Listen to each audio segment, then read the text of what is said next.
चलिए बच्चों, आप सभी का बहुत बहुत स्वागत अभिनंदन है। आज की इस ऑनलाइन क्लास में आते हैं, पहला बिंदु लेते हैं। तो जो बच्चे हमारे पुराने बच्चे हैं वो अभाज्य संख्या किसे कहते हैं इसके बारे में बताओ भाई।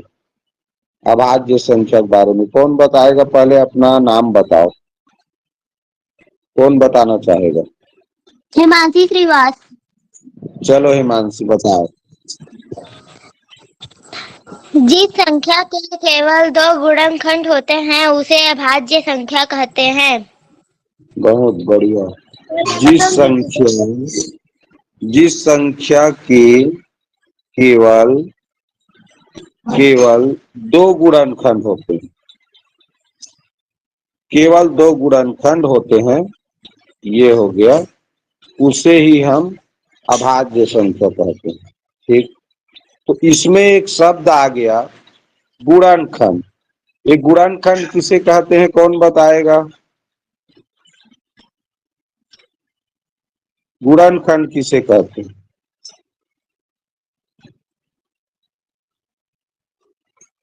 अभाज्य संख्या जानने के लिए हमें ये जानना जरूरी है कि गुणनखंड किसे कहते हैं। किसी बच्चे को पता हो तो अपना नाम बता करके उस समझाओ मुझे। जितने भी बच्चे जुड़े हैं उन सबको समझाओ भाई गुणनखंड फिर किसे कहते हैं। दो गुणनखंड होते हैं ये तो जान गए, तो किसी संख्या का गुणनखंड कैसे जानेंगे? देखो बच्चों ध्यान दो, किसी को नहीं पता तो कोई भी संख्या है, किसी संख्या को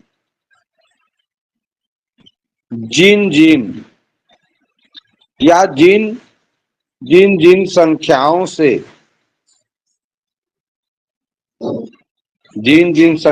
से पूरी तरह विभाजित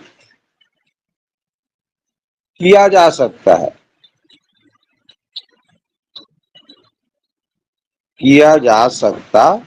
है,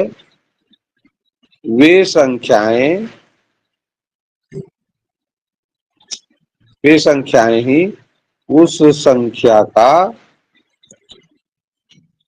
क्या कहलाता है? गुणनखंड कहलाता है। ठीक, अब उदाहरण से समझते हैं भाई।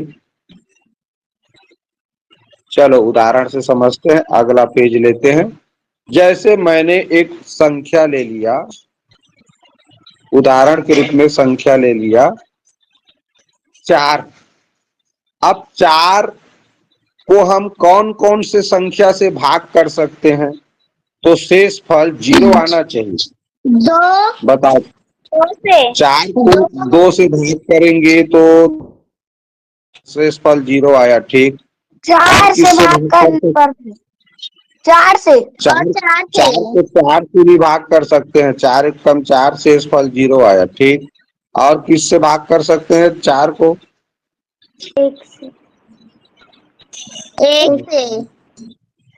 एक से। एक चौक 4, शेष फल 0 आया। बहुत बढ़िया।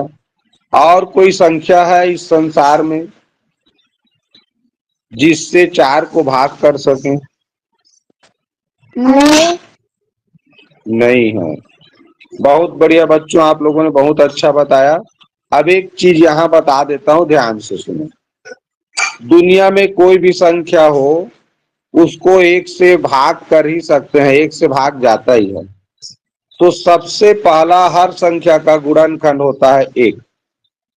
जब भी किसी संख्या का गुणनखंड लिखने के लिए कहे तो याद रखना सभी संख्याओं का गुणनखंड 1 होता ही है। 1 से हम सभी संख्याओं को भाग कर सकते हैं। दूसरा नंबर, 1 से बड़ा संख्या मिला तुमको 2, 2 से भी भाग किए तो 4 में शेष फल 0 आया, यानी 2 से पूरी तरह विभाजित हो गया। और तीसरा संख्या तुमने भाग किया वो है 4। तो कुल मिला के 4 को 1 से भाग कर सकते हैं, 2 से भाग कर सकते हैं, 4 से भाग कर सकते हैं। तो कितने गुणनखंड हो गए 4 के? 3 गुणनखंड हो गए। गुणनखंड हो गए 4 के। अब इसी तरह अगर मैं कहूं 2 के गुणनखंड लिखो, 2 के गुणनखंड, तो कौन कौन सा होगा? सोचो मन एक में। और दो, एक और दो, एक और दो, हाँ, एक तो और 2 को दो। हम 1 से भाग कर सकते हैं। मैंने बताया ना, 1 से सभी संख्या भाग जाता है, तो शुरू में 1 को ही सोचना है। 1 से भाग जाएगा और 2 से, और संसार में कोई संख्या ही नहीं है जिससे 2 को भाग करें तो शेषफल 0 आए। तो गुणन 2 के गुणनखंड कितने हुए जी? दो। 2 गुणनखंड हुए। हमको ये गिनना है, इसको कितना गुणनखंड हुआ, यही गुणनखंड है जिससे भाग दे रहे हैं। तो ये 2 के 2 ही गुणनखंड है। और अभी देखना पिछले पिछले इसमें देखो, यहाँ पर अभाज्य संख्या का परिभाषा लिखवाई है हिमांशी ने कि जिस संख्या का केवल 2 गुणनखंड हो या 2 गुणनखंड होते हैं उन्हें ही हम अभाज्य संख्या कहते हैं। तो देखो बच्चों, यहाँ ध्यान से, जब मैंने आप लोगों से पूछा कि 2 के कितने गुणनखंड होते हैं, तो आप ही लोगों ने बताया कि 1 है और 2, 1 और 2 से ही वो पूरी तरह विभाजित होता है। इसका मतलब 2 के 2 गुणनखंड होते हैं। तो 2 को कैसी संख्या बोलेंगे? 2 एक अभाज्य संख्या। अभाज्य संख्या। नहीं, 2 एक कैसी संख्या? अभाज्य संख्या। अब एक और संख्या आता है, संख्या 1। अब बताओ संख्या 1 का कितना ठो गुणनखंड होगा? कौन कौन सा गुणनखंड होगा? एक, एक, एक, एक और कुछ होगा? नहीं, नहीं, तो संख्या 1 के कितने गुणनखंड है कुल? एक, एक ही गुणनखंड है। ठीक है। और तो क्या हम इसको अभाज्य संख्या बोलेंगे? नहीं, क्यों नहीं बोलेंगे? क्योंकि इसके केवल एक ही गुणनखंड है। हाँ, अगर अभाज्य संख्या कहलाना है, अभाज्य संख्या हम उसको कहेंगे कम से कम 2 गुणनखंड होना चाहिए। 2 से ना तो ज्यादा रहना चाहिए, ना 2 से कम। देखो, 1 का यानी संख्या 1 का केवल एक ही गुणनखंड है। हम संख्या 1 को 1 से ही भाग कर सकते हैं, और कोई संख्या नहीं है जिससे भाग कर सकते। तो चूंकि संख्या 1 का एक ही गुणनखंड है, इसीलिए बच्चों संख्या 1 को हम ना तो भाज्य संख्या न ही अभाज्य संख्या कहते। ये सबसे महत्वपूर्ण जानकारी है, इसको याद रखना। संख्या एक न तो भाज्य है न ही अभाज्य है। इस बात को आप लोगों को लाइफ टाइम याद रखना है। संख्या 1 न तो भाज्य संख्या है न ही अभाज्य संख्या है। अभाज्य इसलिए नहीं है क्योंकि संख्या 1 का केवल एक ही गुणनखंड है, जबकि अभाज्य कहलाने के लिए 2 गुणनखंड का होना जरूरी है। 2 गुणनखंड जिस संख्या के होंगे वही अभाज्य है, और जिसके 2 से ज्यादा हो, 3 गुणनखंड हो, 4 गुणनखंड हो, यानी 2 से अधिक रहना चाहिए, 3, 4, 5 जितना भी आगे, तो वो संख्या कहलाते हैं भाज्य संख्या। जैसे हमने 4 के गुणनखंड लिखने के लिए कहा, तो आप ही लोगों ने बताया 1 होता है, 2 होता है, 3 होता है। तो 4 के हमको 3 गुणनखंड मिले, तो 2 से ज्यादा है ना, तो 2 से ज्यादा है, इसका मतलब भाज्य संख्या। ठीक, 4 एक क्या है? भाज्य संख्या है। ठीक, तो भाज्य भी समझ गए। भाज्य संख्या उसे कहेंगे जिसके 3, 4, 5 यानी 2 से अधिक गुणनखंड हो। जैसे 6 के गुणनखंड बताइए, तो 6 के गुणनखंड क्या क्या होंगे? एक, 1 2 3 2 3 और 6 हाँ, 6 बिल्कुल। 6 के कितने गुणनखंड हो गए? 4 4 4 गुणनखंड हो गए। ध्यान दो बच्चों, हम अगर 6 को भाग करेंगे ना तो एक से भाग करेंगे, देखो तो 1 छठ को 6, और 2 से भाग करेंगे तो भी 6 में शेषफल 2 तिया 6 0 आएगा। 3 से भाग करेंगे तो भी 6 को देखो 3 दूनी 6 शेषफल 0 आएगा। और उसके बाद 6 को 6 से ही भाग कर सकते हैं, 6 एकम 6। तो इस तरह ये कुल 4 ऐसी संख्या है जिससे हम 6 को भाग कर सकते हैं। 1 है और 2 है, 3 है और यही जो संख्या है 1 2 3 6, 6 के गुणनखंड कहलाएंगे। और गिनने के लिए कहे कि 6 के कितने गुणनखंड है तो इन्हीं को गिन लेंगे, 1 2 3 4। तो 6 के कुल 4 गुणनखंड है, ऐसे कह सकते हैं। अब चूंकि 2 से ज्यादा गुणनखंड है 6 के, इसीलिए 6 क्या संख्या कहलाएगा? भाज्य भाज्य संख्या कहलाएगा। 6 एक भाज्य संख्या। तो इस तरह से बच्चों भाज्य और अभाज्य संख्या होता है। ठीक है, अब मैंने बता दिया। अभाज्य संख्या संबंधित वीडियो भी भेजा हूं तुम लोगों को, उसको भाज्य अभाज्य नहीं जानते हो तो एक बार और जरूर देखना। तो सबसे छोटा अभाज्य क्या बताया गया है, चलो बताओ तो जी। सबसे छोटा अभाज्य कौन सा है? 2 सबसे छोटा अभाज्य संख्या होता है 2। और सबसे छोटा सम अभाज्य संख्या बताओ। 2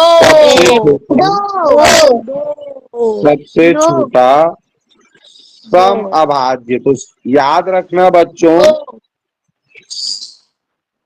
भाज्य सम केवल 2 ही एकलौता सम संख्या है जो अभाज्य है, बाकी कोई भी सम संख्या अभाज्य नहीं होता।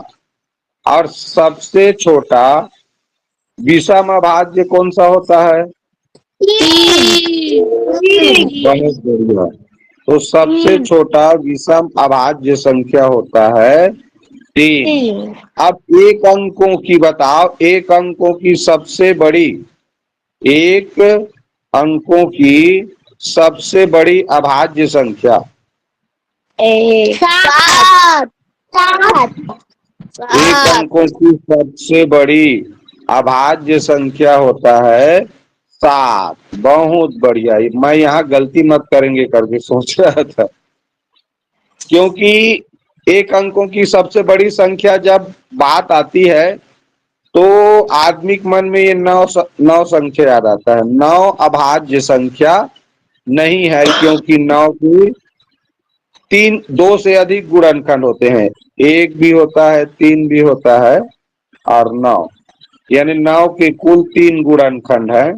और 9 के 3 गुणनखंड है, इसीलिए हम 9 को अभाज्य संख्या नहीं कहेंगे, 9 एक भाज्य संख्या है। तो एक अंकों की अभाज्य संख्या 7 है। अब चलिए अगला पेज लाता हूं। अब मुझे बताओ 2 अंकों की सबसे छोटी अभाज्य संख्या।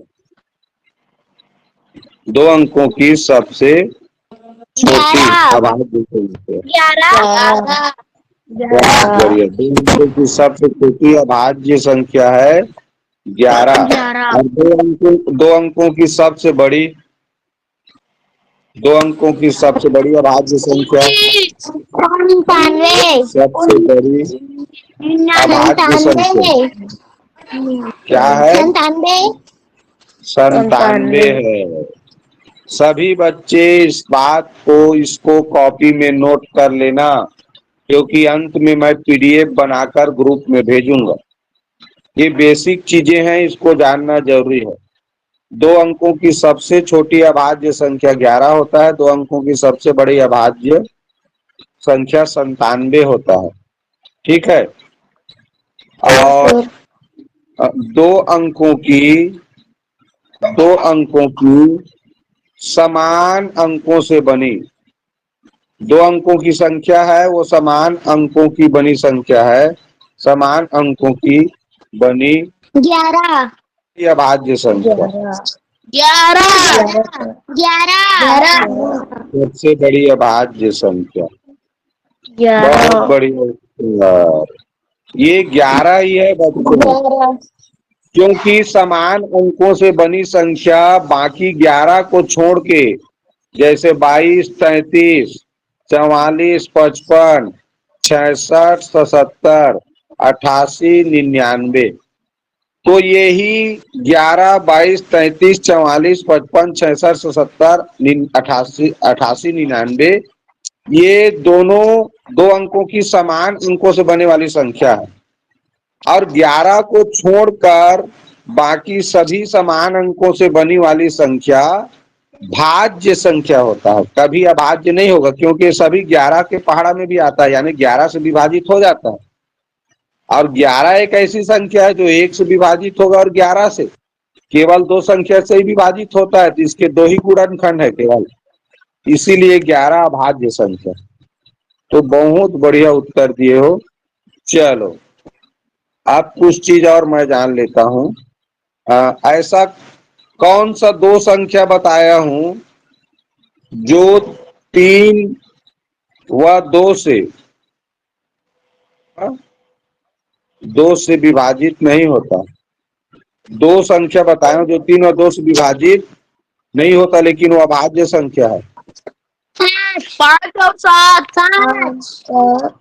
5 और 7 3, 2 और 5, चलो चलो 3, 2 और 5 तीनों से विभाजित नहीं होता, से नहीं होता। 5 और दो अंकों की संख्या, 7 से 2 अंकों की संख्या, 2 अंकों की, 2 अंकों की 5 और 7 तो सर 11 ठीक। 11 ये दरअसल इसके बारे में पूछ रहा था मैं। 49 और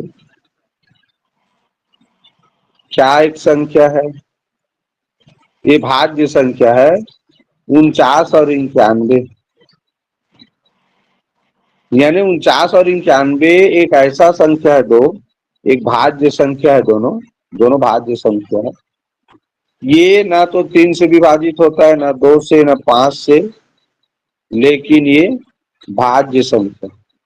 आगे चल के हम जब बताते हैं ना कि कैसे अभाज्य संख्या पहचानेंगे, तो वहां देखो कि 49 में अंकों का योगफल करें तो 9, 4, 13 होता है, 3 का नियम लागू नहीं होता यहाँ। और 91 में भी अंकों का योगफल करेंगे तो 10 होता है, 3 का नियम लागू नहीं होता। लेकिन ये दोनों संख्या भाज्य संख्या है, तो ये थोड़ा सा अलग नियम से है, ये 7 से विभाजित होता है दोनों। इसको अलग से याद करना करके बोला था ना, याद है किसी को? Yes sir. हाँ, तो क्या है ना, ये दोनों संख्या में कंफ्यूजन होता है कि ये अभाज्य संख्या है जैसे लगता है कभी कभी, क्योंकि हम सम संख्या देखते हैं और 3 के विभाज्यता का नियम देखते हैं, अंकों का योगफल, और इस दोनों में नहीं आता है। तो यहाँ इन दोनों को याद रखना है अलग से कि ये दोनों भाज्य संख्या है, क्योंकि दोनों 7 से विभाजित हो जाता है, और जो 91 है वो 13 से भी विभाजित हो जाता है। ठीक है, तो ये हो गया हमारा अभाज्य संख्या संबंधी कुछ बातें। अब ये बताओ 1 से लेकर 100 तक कितना भाज्य संख्या है? 1000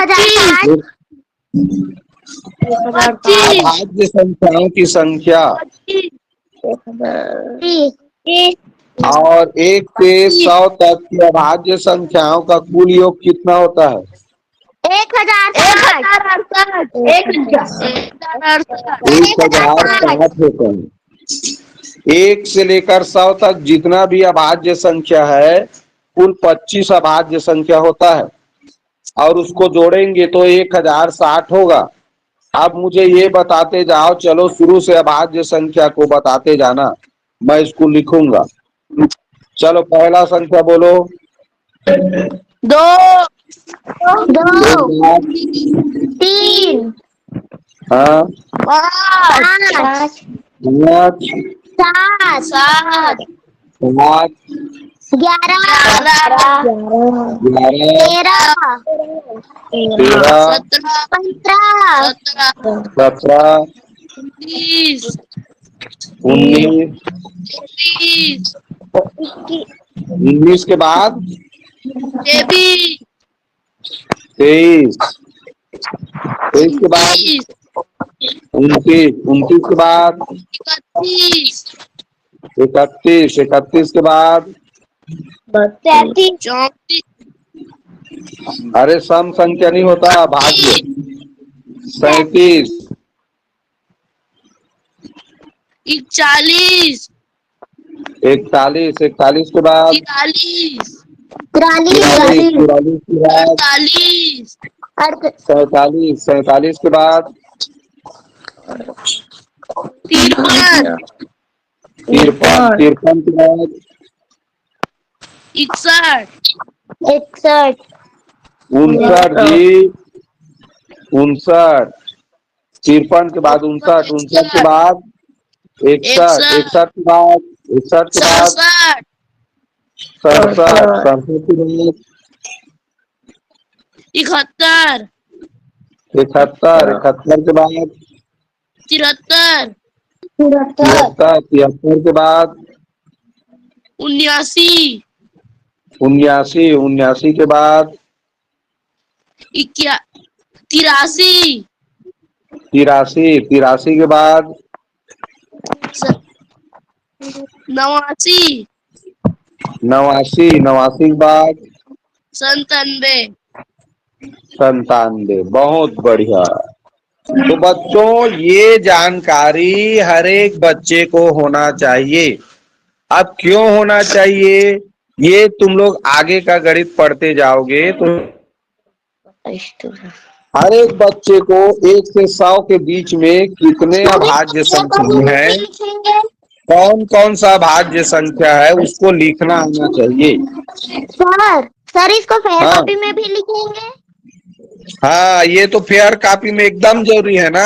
अभाज्य संख्या ऐसा संख्या है जिसको हर एक बच्चे को अगर बोलने के लिए कहा जाए तो फटाफट बोलना आना चाहिए। ये कुल 25 अभाज्य संख्या है बच्चों, कुल 25। अब इसको जोड़ोगे सबको ना तो ये कुल 25 है, जोड़ोगे तो 1060 आता है। ठीक है। इसका नियम बताया था मैं, पहला लाइन में 4, दूसरा लाइन में 4, फिर 2 2 3, फिर 2 2 3, फिर 2 1, ऐसे करके आता। यानी लास्ट वाला 91 से 100 तक में एक एक ठो है, 97 बस। तो ऐसे ही इसको याद रखना है। भाज्य संख्या वाला जो मेरा पहले वीडियो बना है वो वीडियो अगर देख लेते हो, और उससे संबंधित प्रश्न उत्तरी वाला भी बना है एक वीडियो, तो उसके बाद अभाज्य संख्या का तुम्हारा प्रश्न नहीं बचेगा, सब प्रश्न बना सकते हैं।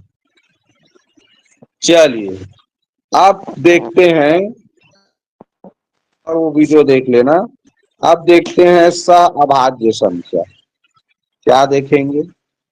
सअभाज्य। भाज्य तो बता दिए संग में ही, 2 से अधिक गुणनखंड है तो भाज्य संख्या कहलाता है। याद रख, सर सहभाज्य का परिभाषा मैं बताऊं? सहभाज्य को परिभाषा बताओ। सर मैं बताऊं, हिमांशी श्रीवास। हाँ बोलो ना, बोलो ना, तुम्ही को तो बोलो। जिस संख्या के 2 से अधिक गुणनखंड होते हैं उसे सहभाज्य संख्या कहते हैं। वो तो भाज्य संख्या का परिभाषा है। सर मैं बताऊं कितनी का हूँ? बताओ। जिसके गुणनखंड में 1 आता है उसे सहभाज्य संख्या कहते हैं। नहीं तो सभी के गुणनखंड में 1 आता है, अभी मैं बताया। सभी संख्याओं के गुणनखंड में 1 आता है। देखो बच्चों, जिस संख्या का उभयनिष्ठ गुणनखंड केवल 1 आता है वही संख्या आपस में सहभाज्य संख्या कहलाती है। एक नंबर, यही वास्तव में जवाब है। होने के लिए कम से कम दो संख्या रहना जरूरी है। दो संख्या रहेगा, दो संख्या को आपस में सहअभाज्य संख्या कहते। एक संख्या कभी भी सहअभाज्य संख्या नहीं कहलाती। तो बच्चों अभी वेदांत ने बताया ना, ऐसी दो संख्याएं जिनका सबसे बड़ा उभयनिष्ठ गुणनखंड एक हो, तो उन दोनों संख्याओं को ही सहअभाज्य संख्या कहते हैं। अब मुझे ये बताओ, सबसे बड़ा उभयनिष्ठ गुणनखंड के लिए और क्या शब्द उपयोग में लाते हैं? सबसे बड़ा उभयनिष्ठ गुणनखंड को क्या कहा जाता है गणित की भाषा में?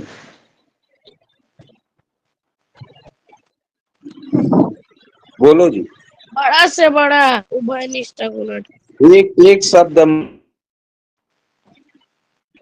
उभयनिष्ठ अधिकतम गुणनखंड। उभयनिष्ठ गुणनखंड। और थोड़ा याद करो, याद नहीं आ रहा है। सबसे बड़ा उभयनिष्ठ गुणनखंड को कहा जाता है बच्चों महत्तम समापवर्तक। सबसे बड़ा उभयनिष्ठ गुणनखंड का मतलब होता है महत्तम समापवर्तक। पूरा लिख देता हूं, महत्तम समापवर्तक। ये जब महत्तम समापवर्तक पढ़े तो उसी में तो बताए थे। तो कह सकते हैं कोई भी दो संख्या लिखा है, अब वो उन दोनों का महत्तम समापवर्तक एक है। दो तरीका से परिभाषा बता सकते हो, कोई भी दो संख्या जिनका महत्तम समापवर्तक एक हो, तो वे दोनों संख्याएं आपस में सहअभाज्य संख्याएं कहलाती हैं। और दूसरा परिभाषा, जैसा कि वेदांत ने बताया कि ऐसी दो संख्याएं जिनका सबसे बड़ा उभयनिष्ठ गुणनखंड एक हो, तो सबसे बड़ा उभयनिष्ठ गुणनखंड एक है कहो, या महत्तम समापवर्तक के अर्थ एक ही होता है। ठीक, तो ये हुआ। अब उदाहरण से समझते हैं। चलिए उदाहरण लेते हैं। मैं ले लिया संख्या एक, 3 व 4। तो 3 व 4 दो संख्या है, तुम लोग सामने दिख रहा है। 3 का गुणनखंड लिखने के लिए कहूं तो क्या क्या लिखवाओगे, बोलो? एक 3 के गुणनखंड, एक और 3, एक लिखोगे एक और और 3 3, लिखोगे। अब 4 का गुणनखंड लिखो, 4 के गुणनखंड। 1 2 4, 1 2 और 4, यानी 3 जो है 1 से भाग जाता है और 3 से भाग कर सकते हैं। 4 को 1 से भाग कर सकते हैं, 2 से कर सकते हैं और 4 से कर सकते हैं। अब उभयनिष्ठ का मतलब समझो। कई बच्चे ऐसे हैं जो उभयनिष्ठ का मतलब नहीं समझते होंगे। तो उभयनिष्ठ का मतलब होता है बच्चों, यहाँ पर देखो दो संख्या का हमने गुणनखंड लिखा है, जो दोनों के गुणनखंड में हो। तो देखो एक ऐसा संख्या है जो 3 का भी गुणनखंड है और 4 का भी गुणनखंड है। और कोई संख्या दिख रहा है जो 3 का भी गुणनखंड हो और 4 का भी गुणन? नहीं सर, नहीं। हाँ, तो यहाँ हम देखते हैं बच्चों कि 3 और 4 का एक जो है वो सबसे बड़ा उभयनिष्ठ गुणनखंड है। उभयनिष्ठ गुणनखंड जो दोनों में रहे, दोनों के गुणनखंड हो, दोनों का गुणनखंड, वो उभयनिष्ठ गुणनखंड कहलाता है। एक और उदाहरण देखना लेता हूं, जैसे 12 ले लिया, 6 ले लिया। अब 12 के गुणनखंड बताओ। एक दो एक, दो दो, तीन, चार, छह, बारह। और 12। अब छह के गुणनखंड बताओ। तीन, चार, एक दो एक, 3 और 6 छह। ठीक। अब मुझे बताओ 12 और 6 के गुणनखंड तुम लोगों ने लिखा, तो 12 और 6 के गुणनखंड में कौन कौन सी संख्या है जो दोनों का गुणनखंड है? एक दो तीन और 6। एक, दो, तीन, एक दो तीन और 6। एक, दो, तीन, एक दोनों में है, और दो भी, तीन भी दोनों का गुणनखंड है, और 6 भी दोनों का गुणनखंड है। तो अगर तुम लोगों से कहा जाए कि 12 और 6 के उभयनिष्ठ गुणनखंड लिखो, 12 और 6 के उभयनिष्ठ गुणनखंड लिखो, तो क्या क्या लिखोगे? एक दो तीन और 6। एक, दो, छह। 6। ध्यान दो, 12 और 6 के उभयनिष्ठ गुणनखंड लिखने के लिए कहेंगे तो तुम ऐसे संख्या को लिखोगे जो दोनों में है। तो एक 12 का भी गुणनखंड है, 6 का भी, दो भी दोनों का गुणनखंड है, तीन भी और 6 भी। तो बच्चों 1, 2, 3 और 6 को हम 12 का उभयनिष्ठ गुणनखंड कहेंगे। अब ये उभयनिष्ठ गुणनखंड है। अब मैं पूछूं कि 12 और 6 का सबसे बड़ा उभयनिष्ठ गुणनखंड क्या है, तो क्या बोलोगे? 6। हाँ, बिल्कुल सही जवाब, 6। क्योंकि ये 1, 2, 3 व 6 तो सबसे, ये तो उभयनिष्ठ गुणनखंड है। तो पहले छांटे हम लोग उभयनिष्ठ गुणनखंड पूछ रहा है, तो ये चारों में से ही बताएंगे, तो चारों में 6 सबसे बड़ा। और सबसे छोटा उभयनिष्ठ गुणनखंड क्या है इसमें? एक एक है, बिल्कुल। तो ये उभयनिष्ठ गुणनखंड मेरे ख्याल से समझ में आ गया होगा। उभयनिष्ठ गुणनखंड क्या होता है? जो दोनों संख्याओं का गुणनखंड होता है उसे उभयनिष्ठ गुणनखंड कहते हैं। और उन्हीं में से सबसे बड़ा पूछे तो जो सबसे बड़ा संख्या जो दोनों में हो, दोनों का गुणनखंड हो, वो सबसे बड़ा उभयनिष्ठ कहलाता है। और सबसे बड़े उभयनिष्ठ को ही बोला जाता है बच्चों महत्तम समापवर्ती। यानी कि 12 और 6 का महत्तम समापवर्तक 6 है, क्योंकि यही सबसे बड़ा उभयनिष्ठ गुणनखंड। तो इसी तरह ये जब ये हम पढ़ते हैं, क्या सहअभाज्य संख्या पढ़ रहे थे, तो सहअभाज्य संख्या में ना केवल एक ही संख्या होता है जो दोनों में रहता है। उभयनिष्ठ गुणनखंड केवल एक ही होता है। जैसे 6 और 5 का अगर मैं देखो लिखने के लिए कहूं गुणनखंड, तो 6 का 1 लिखवाओगे, 2 लिखवाओगे, 3 लिखवाओगे और 6 लिखवाओगे। अब 5 का क्या होता है? 1 होता है और 5। अब बताओ उभयनिष्ठ गुणनखंड कितने हैं इसमें? एक।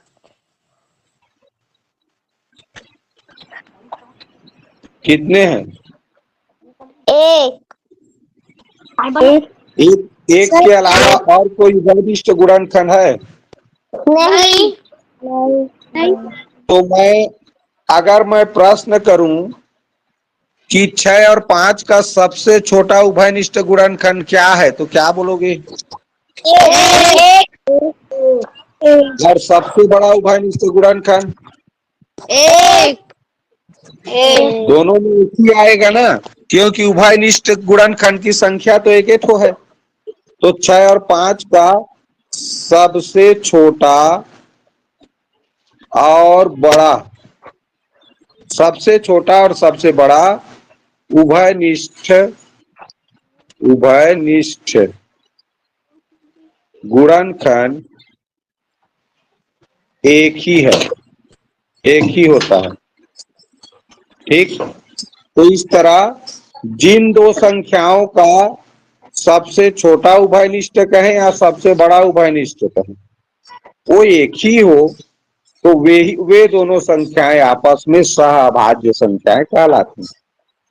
ठीक, तो याद रखो, कोई भी दो संख्या सहअभाज्य, अब उनका महत्तम समापवर्तक यानी सबसे बड़ा उभयनिष्ठ गुणनखंड एक हो, इस चीज को याद रखो। ठीक, अब ये जान गए सहअभाज्य। अब आता है जुड़वा भाज्य। क्या आता है? जुड़वा भाज्य। चलो बताओ तो जुड़वा भाज्य किसे कहते हैं? जिन दो संख्याओं में बीच की एक संख्या गायब हो उसे जुड़वा भाज्य संख्या कहते हैं। जुड़वा भाज्य संख्या। और कोई परिभाषा ठीक बोले हो? जैसे उदाहरण बताओ जी, एक जुड़वा भाज्य संख्या का उदाहरण बताओ। 3 और 5। 3 व 5। और कोई एक उदाहरण? 5 व 7। 5 व 7। क्या? 5 व 7। 5 व 7। और 7 व 9। 11 और 9। 11 और 13।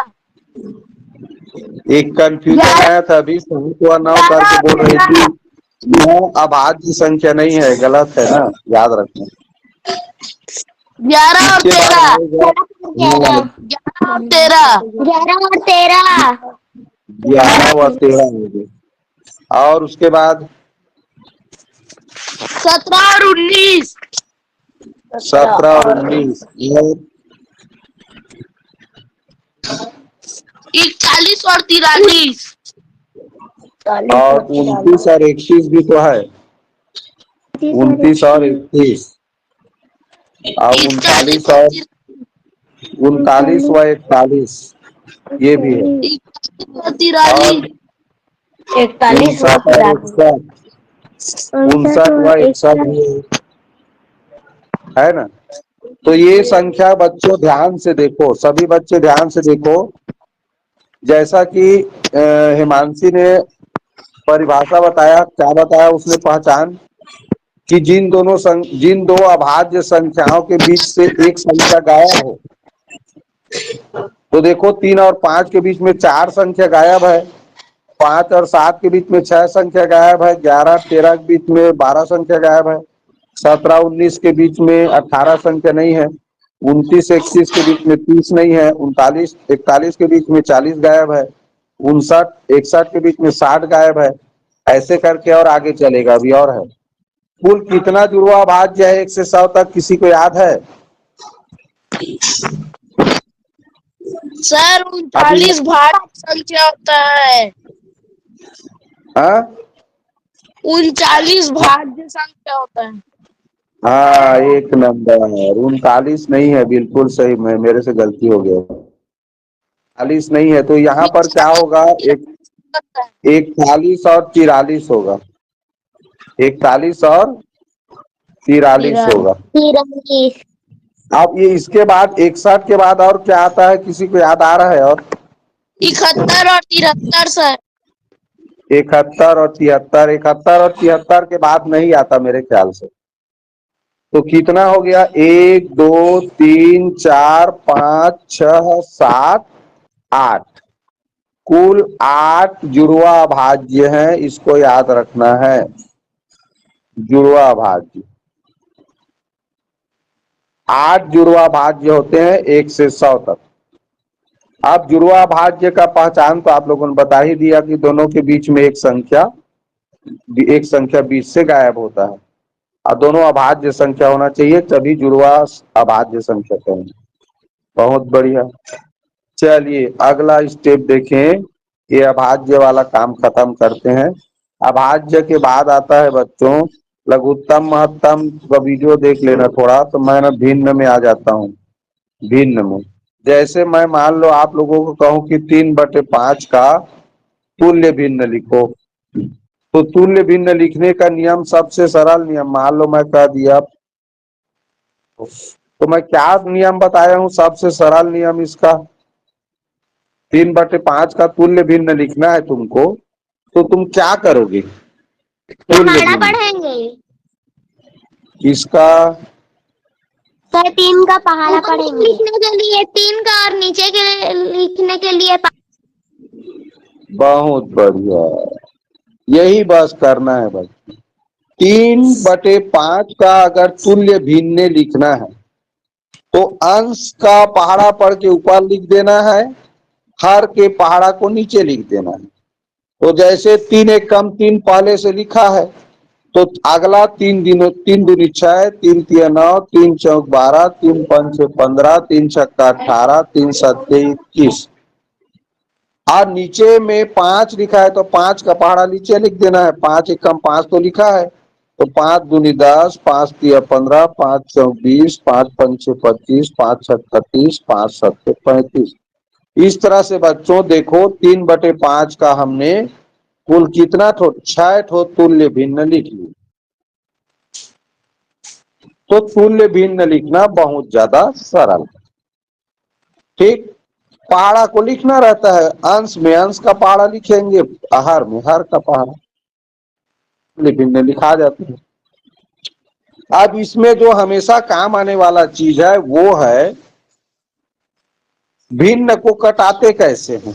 जैसे मैं एक उदाहरण लिख रहा हूं, जैसे लिख दिया 45/100। अब इसे सरलतम भिन्न में लिखने के लिए कहता है सरलतम। 45/100 को सरलतम भिन्न में बदलो। सर मैं बताऊं? तो 9/20। क्या करते हैं? तो उत्तर आ जाता है 9/20। अब ये 9/20 कैसे में आया ये बताना है। सर मैं बताऊं? हाँ, 45/100 को का उत्तर आया 9/20। ये तो हम सर लिख मैं दिए।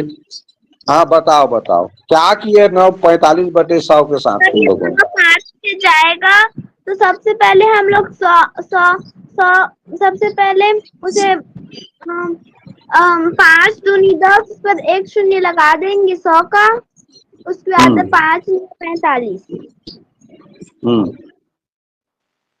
फिर हम यहाँ क्या कर रहे हैं ये बताओगे कोई? कौन सा नियम लागू होता है? कौन से नियम से हम इसको कहाँ से भाग कर रहे हैं? ये आप मुझे ये बताओ बच्चों, सरलतम भिन्न में बदलने के लिए क्या किया जाता है? एक ही बार में तुमको होता है जो दोनों एक ही बार में सरलतम भिन्न बनानी, एक ही बार में। मान लो देखो एक भिन्न आता है जैसे 18/20, नहीं 18 मैं कह दूं, मान लो 16/20। तो तुम लोग कटाओगे तो 2 तरीका से कटा सकते हो इसको। कटाने वाले क्या करेंगे, 2 8 16, 2 एकम 2, 2 शून्यम 0। अब फिर कटाना पड़ेगा 2 चौक 8 और 2 पंचे 10। तो कटाने का नियम क्या है, सरलतम भिन्न बनाने का सही नियम क्या है?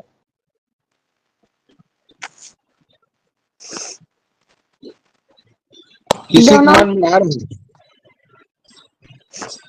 मैं बताया था तुम लोगों को इसके बारे में। चलो ध्यान दो, ध्यान से सुनो बच्चे। किसी भी भिन्न को सरलतम भिन्न में बदलने के लिए क्या करते हैं, अंश और हर का महत्तम समापवर्तक निकालते हैं। तो 45 और 100 का महत्तम समापवर्तक निकालोगे ना तो उत्तर आएगा 5। क्योंकि 5 ही एक ऐसा संख्या है जिससे 45 को भी भाग कर सकते हैं और 100 तो तो याद रखो सरलतम भिन्न कैसे बनाते हैं, तो क्या बोलोगे कि अंश और हर का महत्तम समापवर्तक याद कर लो, सोच लो, निकाल लो और उसी संख्या से अंश को भी भाग करो और हर को भी भाग करो। वास्तव में हम लोग कटाते हैं ना बच्चों, वो कटाना क्या है? भाग करना है। हम समान संख्या से, एक समान संख्या से जब किसी भी भिन्न को भाग करते हैं, जैसे अभी मैंने बताया 16/20, तो 16/20 को हम क्या कर सकते हैं? 4 चौक 16, 4 पंचे 20, इस तरह हमको मिलता है 4/5। तो ये 4/5 और 16/20 का मान बराबर होता है। इसमें से कोई भी भिन्न छोटा बड़ा नहीं है। याद रखो, 16/20 और 4/5 दोनों बराबर है, क्योंकि ये 4/5 16/20 का सरलतम रूप है। इसको उदाहरण से ऐसे समझ सकते हो, जैसे यहाँ लिखा है, देखो 2 ठो ब्रेड ले लिया एक बराबर साइज का, इसको मैंने किया 1/2, तो ये भाग कहलाएगा 1/2। अब इसको मैंने कर दिया 1/4, ये देखो 2/4, तो इसका 2/4 हिस्सा छायांकित है, इसका 1/2 हिस्सा छायांकित है। तो बताओ, ब्रेड के साइज में जो छायांकित भाग है उसमें छोटा बड़ा है क्या? दोनों बराबर नहीं दिख रहा है? 1/2 का छायांकित भाग और 2/4 का छायांकित भाग बराबर है कि नहीं है जी? बराबर हाँ, है। तो चित्र में हमको पता चलता है कि वो बराबर है कि नहीं, लेकिन संख्या में देखें तो अगर हम सामान्य पूछेंगे तो 16/20 बड़ा है, 4/5 से बोल दोगे, क्योंकि हमको यहाँ चित्र नहीं दिखाई दे रहा है 16/20 और 4/5 का। तो कैसे में जानेंगे? तो उसका सरलतम रूप करेंगे। तो किसी भी भिन्न का बच्चों सरलतम रूप और वो भिन्न, वो दोनों बराबर होता है, छोटा बड़ा नहीं होता। इसीलिए सरलतम भिन्न में बदलते हैं, ताकि छोटा संख्या रहेगा, घटाना समझने में आसानी हो। अब यहाँ देखो, पता चल गया कि 5 टुकड़े में से 4 टुकड़ा कहें, या 20 टुकड़े में से तुम 16 टुकड़ा लो, दोनों का साइज बराबर ही रहेगा। एक सर वस्तु की 5 टुकड़ा करोगे और 4 टुकड़ा लोगे, और 20 टुकड़ा करके 16 टुकड़ा लोगे, तो दोनों का साइज बराबर होता है। हाँ बताओ जी। सर चित्र वाला को कैसे जानेंगे? ये चित्र में दिख रहा है ना, देखो, एक चित्र को हमने बनाया 1/2, 1/2 माने 2 हिस्सा में से एक हिस्सा को छायांकित किया, तो एक हिस्सा कहलाएगा 1/2। उतना ही बड़ा एक और चित्र बनाया, उसको 4 बराबर टुकड़ा किया, और इसमें का 2 हिस्सा देखो छायांकित है, तो दोनों हिस्सा देखो एक बराबर है ना, ये वाला भी और 2/4 भी बराबर है। टुकड़ा का साइज छायांकित भाग कहाँ छोटा बड़ा है? तो इसी से पता चलता है। तो ये इसीलिए कहते हैं कि सरल कर देने से भी उसके मान में बदलाव नहीं होता। यानी हम 45/100 को देखो, 45 को भी 5 से भाग करेंगे तो 45 का 5 नहीं आया, 45 9 आया ऊपर, और 100 को तुम ऐसे भाग करोगे देखो 5 से, तो 5 दूनी 10, और फिर शून्य उतारोगे तो 5 शून्य 20 उत्तर आया। अब कटाते समय क्या करते हैं? ये 5 एकम 5, 5 दूनी 10 और 5 शून्य शून्य। जो काम हम भाग करते समय करते हैं उसको मन में करना रहता है बच्चों, मन में। कैसे मन में? अब देखो, एक बात ध्यान देना, ये थोड़ा कटाना वाला इसीलिए कठिन है, ये मन वाला काम है। जब हम 45/100 को कटाते हैं तो यहाँ मन में सोचते हैं, मन में, कि दोनों संख्या किस संख्या से भाग जाएगा करके। तो मन में सोचते हैं तो जानते हैं कि हाँ 45 5 से भी भाग चला जाएगा, और 5 के विभाज्यता का नियम जान रहे हो तो इकाई में शून्य है तो 5 से कटेगा ही। तो मन में सोचते हैं यहाँ, तो 5 से भाग करते हैं इसको, तो 5 निया 45। अब इसको 5 से भाग करते हैं तो बोलते हैं 5 दूनी 10। अब उतारेंगे शून्य नीचे में, मैंने बचेगा शून्य, तो शून्य बचेगा। अरे कहाँ गया ये आलू को? अब ये शून्य बचेगा तो 5 शून्य शून्य, 5 शून्य शून्य हो गया। ऐसे अब वो वास्तव में कर रहे हो तुम ऐसे उसको, लेकिन मन में सोचना है कि ये 5 दूनी 10 कुछ नहीं बचा तो फिर 5 शून्य शून्य ऐसे करके। तो ये भाग की जो क्रिया है वो मन में चलता है, मन में, ठीक। और करते हैं यहाँ, जैसे एक और उदाहरण बताता हूँ। जैसे लिखा हो 165 बटे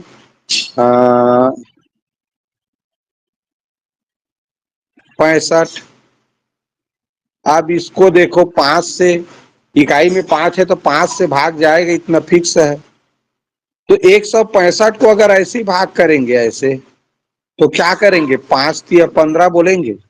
अब बचेगा 1, उतारेंगे 5 तो 5 तिया 15। लेकिन ये भाग में ऐसी करते हैं, कटाते समय कैसे करते हैं, तो देखेंगे अंश भी 5 से भाग जाएगा, नीचे भी, हर भी, क्योंकि दोनों की इकाई में 5 है। तो ये करेंगे 5 तिया 15। अब 16 में से 15 घटा तो बचा 1, ऐसे करके लिखेंगे। अब ये उतारे 5 तो ये फिर 15 बन गया। देखो वही काम यहाँ भी किए हैं। अब ये फिर 5 तिया 15, अब कर गया पूरा। अब इसको करेंगे तो 65 को भाग करेंगे, देखो 5 से क्या करते हैं, 5 एकम 5, बचा 1 और उतारेंगे 5 तो 15 हो गया, 5 तिया 15। अब कर भी 5 का भाग करेंगे तो बोलेंगे 5 एकम 5। अब 6 में से 5 घट गया, बचा 1 और उतारेंगे 5 तो देखो फिर 15 हो गया, 5 तिया 15। इस तरह उत्तर आया 33 बटे 13। तो भाग में जो किया जाता है उसको कटाते समय मन में करना है कि इतना को भाग दे दिया मैंने तो बचा उसको बगल में लिखूंगा और उसके बगल के एक अंक को उतार के फिर भाग करूंगा, ऐसे करके सोचना रहता।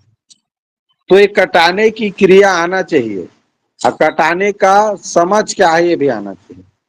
कटाते हैं ऊपर और अंश और हर को, तो अलग अलग संख्या से कहीं भाग नहीं कर सकते। एक बार क्या हुआ, ध्यान से सुनो, लास्ट है। मैंने ऐसे संख्या लिख दिया 12 बटे 20 और लिख दिया 8 बटे 9। तो एक बच्चा ने क्या किया, चलो भाई इसको कटाओ, सरल करो।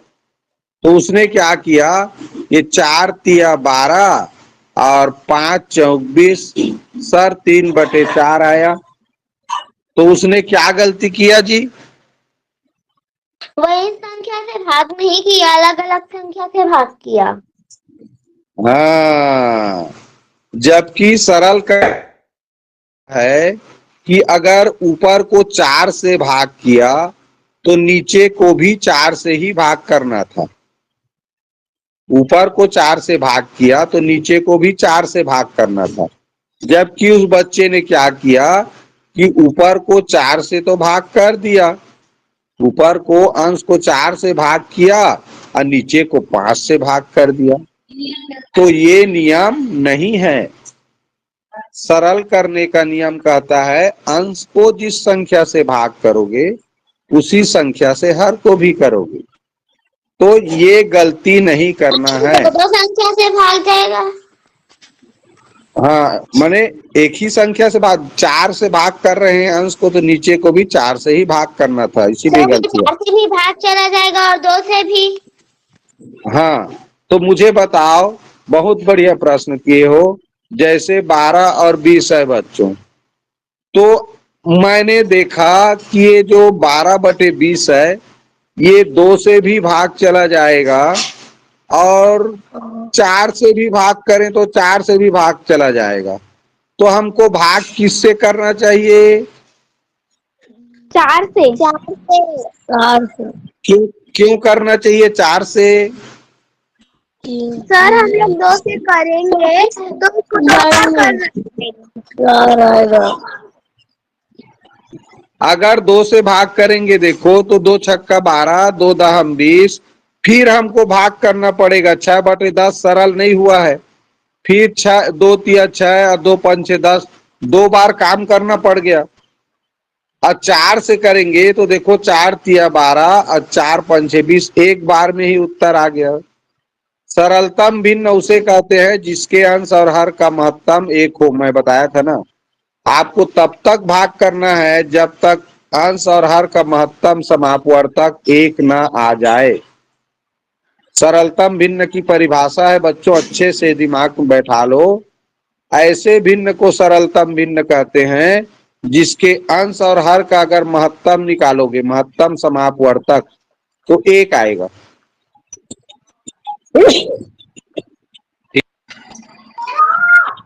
तब वो सरलतम भिन्न होता है। तो इसीलिए कभी भी सरलतम भिन्न निकालने के लिए बड़ी से बड़ी संख्या यानी महत्तम, अंश और हर के महत्तम का भाग किया जाता है। और याद नहीं है महत्तम तो छोटी संख्या से कर सकते हो, इसमें कोई बुराई नहीं है।